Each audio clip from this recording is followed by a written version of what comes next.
Space, the final frontier. Now, where's my pointer? Not many of us spend a great deal of our time contemplating what's up there in space.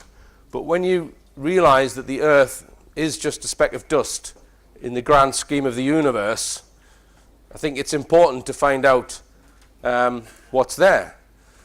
And I even think that when we do find out everything that's there, it's going to teach us a hell of a lot about ourselves. But the problem with the subject is it has become very murky. It's very difficult to determine what is real with regard to space exploration, what is fake, and what may have been covered up with regard to space exploration. So this lecture is an attempt to shine a light on those three areas. What's real with regard to space exploration, what is fake, and what might they be covering up. And just bear in mind what I said in part one with regards to wild conspiracies which you will find on the internet. If we go back 10 years with the old Edge Media television, if anyone used to watch that, there was always a battle between the truth and what mainstream say, okay, back and forwards, right? But now it's become, the nature has changed, and it's the internet that's been used for this, right, to discredit people who are doing genuine research, trying to find the truth. Now, some of you might think that when I'm speaking about the space conspiracies, that my views are fairly conservative, right? But I think that's will be because you've been drawn into some of this. So it is an attempt using Occam's razor to point at the truth. All right, so space programs, we can split them down into white world space programs. What do I mean by that? I mean disclosed, things that NASA have mentioned, things that you'll find on Wikipedia. And it includes now an amount of commercial space programs. So private individuals who've got their own companies who are building space rockets. I'll come on to that as well. We can split white world space programs down to real missions and fake missions. We've also got black world, secret space technologies. What is the extent of it? I've no doubt that there are a number of technologies which the public have not been told about, which have been put into spacecraft that are being used now. We've also got possible non-human space programs, extraterrestrial, are there aliens in our skies? And the last two in this list is what you would commonly call the UFO phenomenon. And it's almost impossible to untangle the two, it seems. Because if you have a sighting and you see something very exotic in the sky, how do you know? How do you know whether it's a secret craft or indeed a non-human one? So we look at white world space projects first. Every space project in the white world has used a space rocket to get into space. And this slide shows all of the rockets that have been used in the past. Now, rockets are real. You can go and see them take off. They make a lot of noise, and you can watch them disappear into a tiny dot. And I believe they then orbit the Earth, which is round. We can go and look at the components of a typical space rocket, split into various sections. So the rocket takes off, and when it reaches a certain height and uses all the fuel in the booster stage, it will eject that. It doesn't need it anymore, and that will just drop and fall into the ocean with the booster rockets and the tanks and everything. We then have a smaller rocket with another section here, known as the second stage. That will then get the thing in orbit, but it falls away and it breaks up in the Earth's atmosphere. The spacecraft itself might have solar panels on there, and usually these days they have an interface where they can connect to other spacecraft or the International Space Station. And in the early 1970s, they standardized, both Russia and America, they standardized their interfaces so they can connect to the International Space Station or other space technology. Now, when the rocket returns to the Earth, it's only the crew compartment which will return. Also, all of this is scrapped. This will break up in the Earth's atmosphere. We have a heat shield, because if it's in orbit, it's traveling at an immense speed, and as it comes back through the Earth's atmosphere, a vast amount of heat builds up. When it returns to the Earth, the normal method is to use a parachute. Right? You can watch videos of crew compartments returning to the Earth. You can watch videos of astronauts inside them. They're quite interesting to watch, these videos, if you haven't seen them. And you can see in them that the astronauts are visibly scared often, because sometimes the crew compartment will tumble as it's coming back through the Earth's atmosphere. And then you can watch videos too of the astronauts getting out of their crew compartment, which have this characteristic heat damage on them. So I believe the low Earth rocketry technology is real. Now I've lost count of the amount of times people have emailed me telling me that there's a green screen on the International Space Station, so it can't possibly be real. Now, I've got a green screen in my house, but it doesn't mean my house isn't where I say it is, right? I'd be surprised if there's not a green screen on the ISS. It's full of stuff, right? Media, presentations, etc. You can see the International Space Station with your naked eye. If you look at it through a telescope, you can pick out components on it. If you time its orbital path, you can work out its height using Newton's law of gravitation. So there's no doubt in my mind that it's there and that spacecraft can dock with it. This is the white world space population from 1960. More and more people have gone into space. Low Earth orbit this is. So at any one time, the maximum number of people in space was about 16. So this is white world, what's been acknowledged. So as of the launch of Soyuz, that's the Russian rocket, on December the 17th, 2017, there have been 318 manned space flights that reached 100 kilometers or more in altitude. That's a low Earth orbit. 320 attempted manned flights with 2 failed attempts, 8 of which were suborbital space flights. 135 of these were shuttle missions. So suborbit is when a craft will go to a height, say 100 kilometers, where it could achieve orbit, but it doesn't. It just comes straight back. It's easier to do that than to go into orbit. I'm prepared to believe that the vast majority, or even all of these missions, were real that have achieved low Earth orbit. So what's my opinion on faking? What are they faking? Well, first, just to mention that I believe that the hardware is real. So with the Apollo hardware, you can go to a museum, you can see it, you can touch it, it works. And with regards to the unmanned missions, even the rovers, the Mars rovers, they did build those things and they are real. So the hardware is real. On some occasions, what they claim was achieved using that hardware is untrue. Also, images from some missions may have been changed, doctored, or completely suppressed. All right, so that's my opinion on faking. And as I said earlier, some of you might think that's a conservative view, but it is an attempt to aim at the truth. Now, I'm going to exclude Apollo from this next analysis. So I'm going to consider all moon exploration apart from the manned Apollo missions, because I think there's vast amount of evidence to suggest that they didn't happen. Right? So I'm going to ask a question. Between 1958 and 1976, there have been how many attempted moon missions? So this is when they've built a rocket, they've attempted to launch it, and then launch a craft to go and look at the moon. How many attempts up to 1976? Anyone care to guess? None. Yeah. Everything's fake. Right, okay, the official figure is 79. Of those, 29 were American and 50 Russian. We can break that down.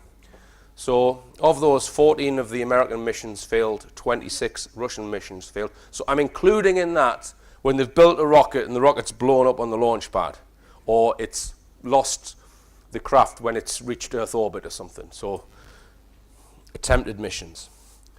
We've had 3 partial fails for each. So that means that just 12 of the American missions, 12 of 29 were successful, and 21 of the Russian missions were successful. This is unmanned. Nobody in these craft. Right.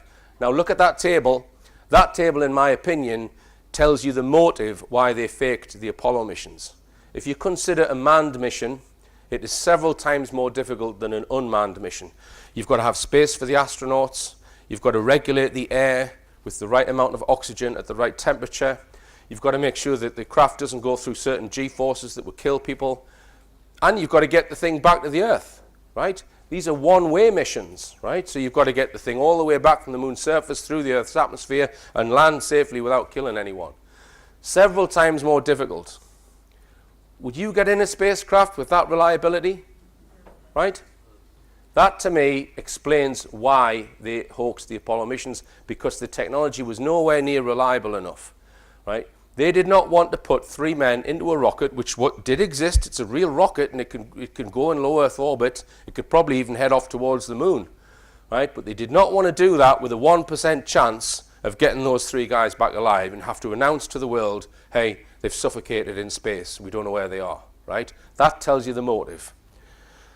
Okay, now we can break these successful missions down into impactors, flyby missions, orbiters. So an impactor is where the craft just smashes straight into the moon's surface and maybe sends back a few images. Flyby mission, zips straight past the moon, perhaps sending back a few images. We've got a number of orbiters and landers, sample and return missions. I've got no reason to believe that these are fake. I don't see evidence of faking in these missions. So here are some of the technology that's been used. The top row is Russian, the bottom is American, so we've got impactors, flyby, orbiters, and landers. Here on the left is a Russian rover mission, and on the right a sample and return mission. So there's a tiny rocket on the top there. They take a sample of soil, and that then gets back to the Earth. But as I say, much, much easier than getting astronauts back to the Earth. Now then, we see that in the 1960s, America had put 3 orbiters taking high-definition images, and these were known as the lunar orbiters. So Lunar Orbiter 1, 42 high-resolution and 187 medium-resolution frames were taken and transmitted to Earth, covering over 5 million square kilometers of the moon's surface, although a number of the early high-resolution images showed severe smearing. Showed severe smearing. What does that mean? Now, this is the coverage that probe took photos of. So we see the far side, about 50% of the moon's surface was photographed. And you need to point out that when the moon goes around the Earth, it always presents one face to the Earth. So there's an entire side of the moon that we never see from the Earth. We cannot see it.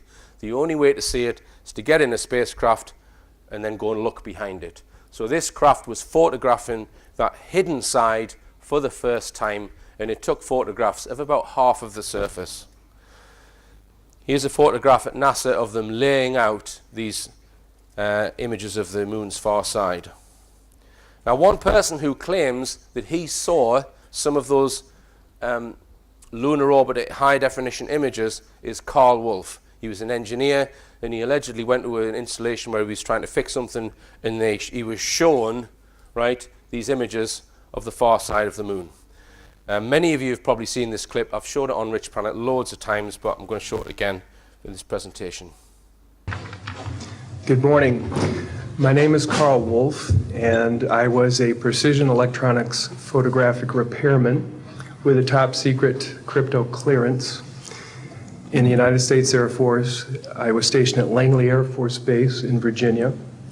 In 1965, in mid-1965, I was loaned to the Lunar Orbiter Project at NASA on Langley Field.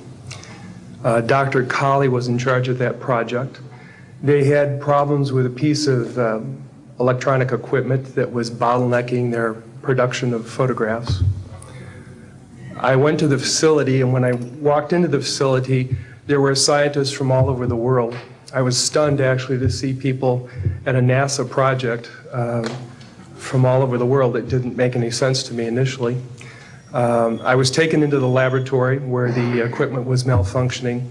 I couldn't repair it in the dark. I asked to have it removed.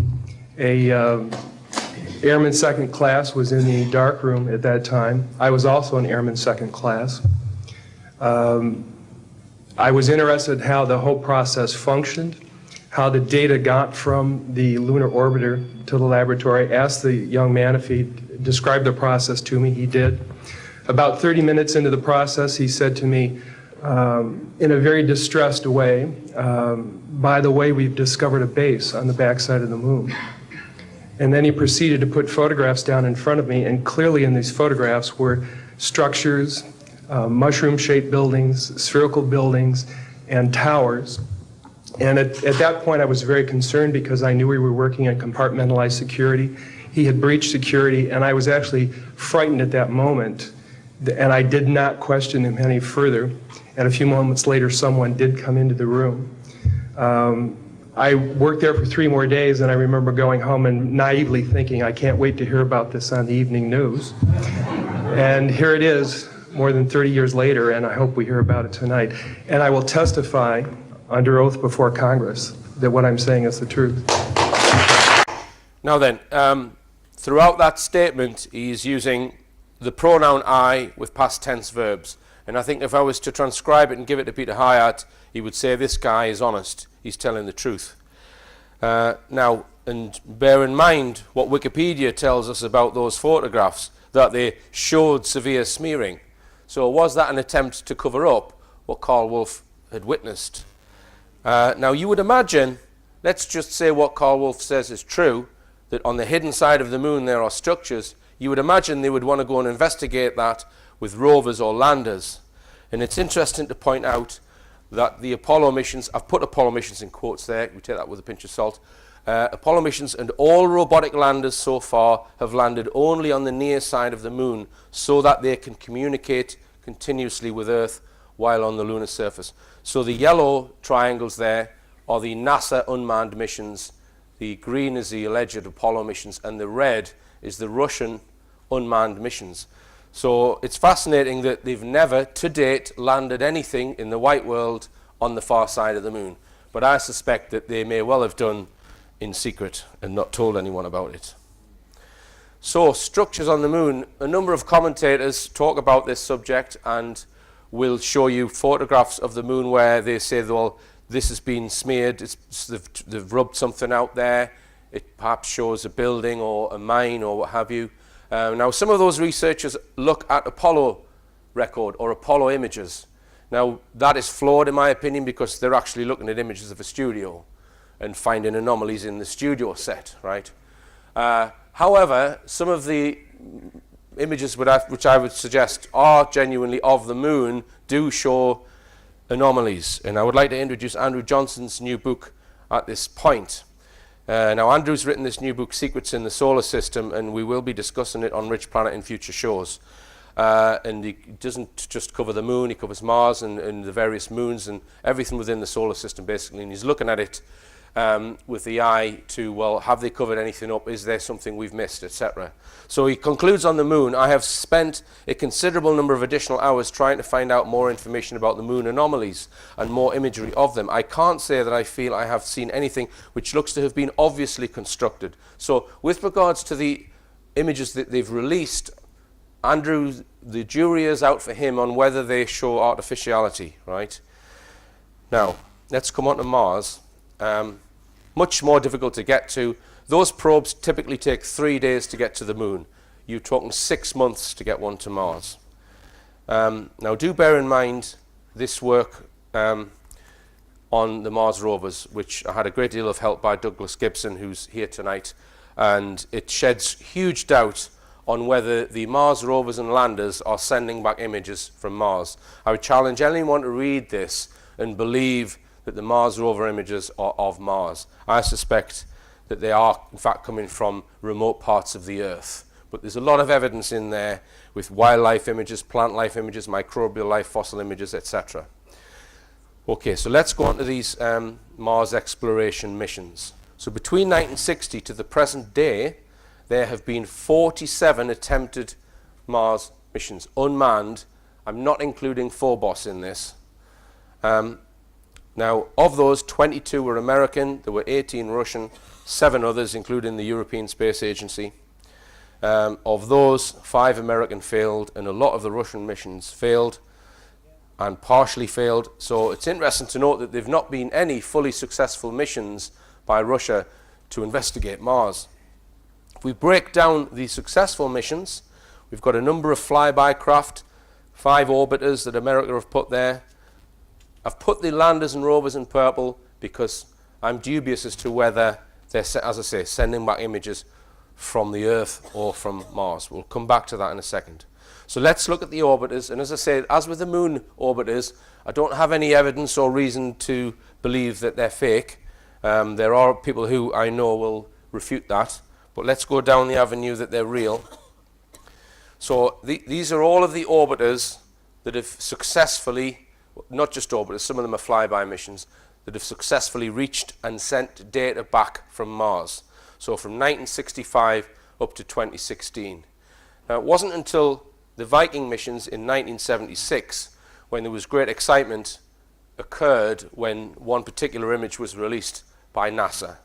And that was the famous face on Mars. So we see it here. And just to put a scale on it, this is about a mile long. So when this image was released by NASA, people got very excited saying, wow, this is some sort of monument. It's been constructed by someone. It's there on the surface of Mars staring into space. It wasn't just this image. The surrounding area known as Cydonia, some people claim showed pyramids, albeit in state of extreme ruin. Other anomalies as well, such as craters which make no sense, look more like mines, etc.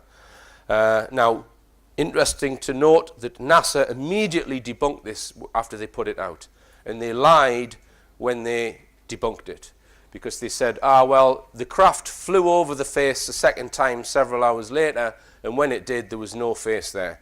That was a lie, because the craft was nowhere near the face several hours later. This is Dr. Jerry Soffen of NASA. So why does NASA feel the need to lie in order to debunk this evidence? Here's a wider shot. You see the face here. So there were a number of scientists who became very interested in these images from Viking.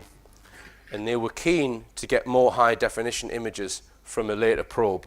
And that group called itself the Mars Investigation Team and contained some credible scientists with PhDs in astronomy and physics. We'll come on to that in a second. Now we see that the next successful mission after the Viking missions wasn't until over 20 years later. So these scientists who believed that Cydonia showed possible evidence of artificiality, they were kept waiting for over 20 years for more high-definition images. Now there was a craft which went to Mars in 1993 known as the Mars Observer, and it was due to go into orbit on the 24th of August. It had a brand new camera system on it capable of taking better images than the Viking craft. And the group that were interested, this is a group outside of NASA. NASA were not interested in these anomalies, it's just a bunch of rocks. But this independent group were very interested in Cydonia, and they wrote this report in 1993.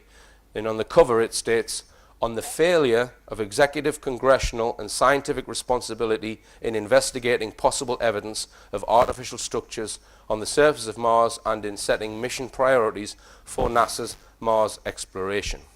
So, as this craft is hurtling towards Mars, this group of scientists is getting quite excited. And one of them, Richard Hoagland, although he's not a scientist, he appeared on television and, putting the case, NASA, you need to be photographing Cydonia and sending these scientists high-definition images. Not long after that TV program aired, communication was lost with this craft, just 3 days before it's due to go into orbit. And some people have suggested that the mission was hijacked and it went into the black, possibly taken over by the military, but we don't really know. It's interesting also to note that around this time, in January 1994, the military launched their own probe to take photographs of the moon. So this was not a NASA project, it was a Pentagon project called Clementine. Now Clementine was due to release high-definition images of the moon, because this craft, it photographed the entire moon surface in high definition using different types of camera, and they were due to hold a press conference in 1994, and that press conference was put back 2 whole years, right, before they released the images. So what are they hiding? Is the Clementine mission linked in some way to the failure of the Mars Observer? All right, so McDaniel formed the Society for Planetary SETI Research, a multidisciplinary group of scientists and other professionals interested in search for analysis and evaluation of possible evidence of extraterrestrial artifacts in the solar system. So this was a credible group of scientists who weren't happy with NASA, and they weren't just looking at Mars. Okay, so the next craft which got to Mars and started sending back data was the Mars Global Surveyor. Now, some of the scientists commented when the images were released that they felt NASA were taking images in deliberately bad lighting conditions, and that even some of the data had been tampered with. They weren't happy with the images from this craft. And this is a list of all the scientists who, at that time, either believed Cydonia was artificial and had been built by some group, or felt that the evidence strongly pointed in that direction. Right? So we've got PhDs in astronomy, degrees in physics. So these are not space enthusiasts, as the European Space Agency tried to describe them as. These are top physicists, okay? Now, two of those scientists spoke at a press conference in May 2001. I wasn't aware of this press conference. Andrew Johnson sent me an email with a link to it, and he wasn't aware of it until fairly recently. So somehow it's been kept off the internet. And in that press conference, Dr. Brian O'Leary, who was a NASA astronaut, I think his degree in physics, PhD in astronomy, and Dr. Tom Van Flandern spoke about the Mars anomalies and were discussing the artificiality. Brian O'Leary essentially lost his career at NASA when he started getting interested in Mars anomalies. So I'm going to show you a clip from this conference. All these three guys are dead now, by the way, but just have a look at this clip. Tom and I each pursued mainstream careers in astronomy research, publishing dozens and dozens of peer-reviewed papers in our fields, until the 1980s, when we independently began to address promising but unsupported topics, such as the Mars anomalies. In 1976, the Mars Viking orbiter imaged a mile-long mesa that resembles a human face staring straight up into space. The spacecraft also imaged other objects of interest in the surrounding areas. In the presentation you're about to hear, Dr. Van Flandern will be showing you some provocative images from the ongoing Mars Global Surveyor mission. In this high-resolution photo taken in 1998, the face was again imaged. When that image was released to the media on April 5th, 1998, this is the image that the Jet Propulsion Laboratory, JPL, released. Anyone would agree is a very natural-looking object. It does look like a pile of rocks and make the face look like an accident. The trouble is that it doesn't look anything like the previous image, and there's an even bigger problem for the scientists. It doesn't look like the data that came down from the spacecraft either, and that's a more serious problem, the data that this image was based on. Well, on the JPL website that is cited in the press kit, you can go there and you can see this image and the actual image that it was based on, side by side, and the recipe for how JPL got from one to the other. They put the actual image through a high-pass filter, then through a low-pass filter, then they averaged the two to get this image. When we go back to the actual image was taken at a rather oblique angle under extremely unfavorable lighting conditions. But because we have the older images from a different angle, we can triangulate, and computers processing programs are very good now at reproducing lighting from any angle. So we can use those computer techniques with the actual data. And this is done by a computer, not by an artist. There is no introduction of new data in this image by any artist. It is just rearranging the features you see by computer instructions to restore a high angle of lighting, put the shadows in the right place, and to restore an overhead view from this oblique view to one side. And here's what happens when we do that. There's the lighting restored, and now we rotate to a view from above. And this is what the object actually looks like, as best we can tell at this point. All right, so the image on the left is what it actually looks like, and the image on the right is what NASA want you to think it looks like. I think we can accuse them of a cover-up. It's the border that fascinates me, the uniformity of the curve around here and the sides. Now, what Van Flandern points out in his lecture is that in the Viking images, you were unable to make out irises, eyebrows, or nostrils. I mean, look at the nostrils or lips. And because they were predicted before these images, he's worked out a probability of the thing being just random. So he's saying that the size, shape, location, and orientation of eyebrow, nostrils, iris, and lips.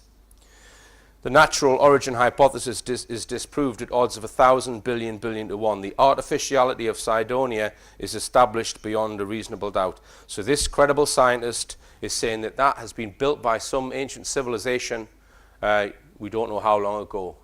And he also points out that he believes the equator on Mars used to be in a different orientation, and that the face, when it was built to line up with the equator. But there's other evidence as well in this area. There's the D&M pyramid and other possible pyramids on Mars. Now, there have been a number of missions since that mission, since the Mars Global Surveyor. Some of them have taken high-definition images of Cydonia, but none of them really have produced anything which surpasses what Tom Van Flandern said there. And I would argue that the remit of the organizations that have been sending these subsequent probes has been to play the evidence down. Right? I don't think we can trust them. As I said, the European Space Agency called that group a bunch of space enthusiasts. So I think there's been a policy to play down the whole significance of Cydonia. Now then, I just want you to consider, let's assume that there is an artificial area on Mars, and I believe that there is. They've not told anyone about it, and they've been very careful to debunk it and play it down and ridicule it. So I suspect that that has been investigated in secret, that at that time there was a project to either send manned or unmanned missions to investigate what's there on the ground. Now think about that, right?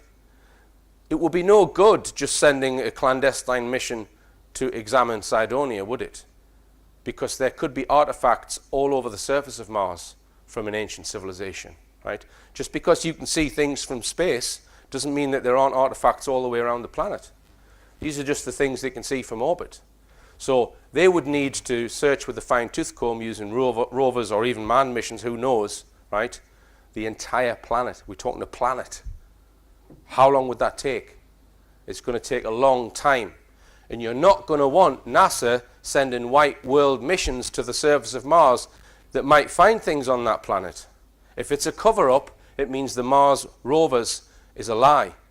And that would explain why we're getting images from the Earth.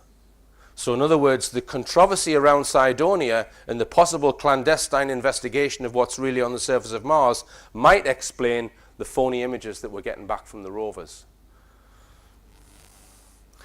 So Andrew Johnson concludes in his book on Mars, his book on the solar system, in the chapter on Mars, he says, I do think NASA is hiding something about the face and Cydonia, and it is something important. Their behavior and reaction towards those who have done investigations strongly indicates that someone knows a lot more than they will reveal. If I was pushed, I'd say that some of these pyramidal structures are indeed artificial, and there is some kind of link between these structures and the pyramids on Earth. Okay, let's look at the commercial aspect of white world space programs now, because as I said, there's a number of individuals who've got their own companies who have built space rockets.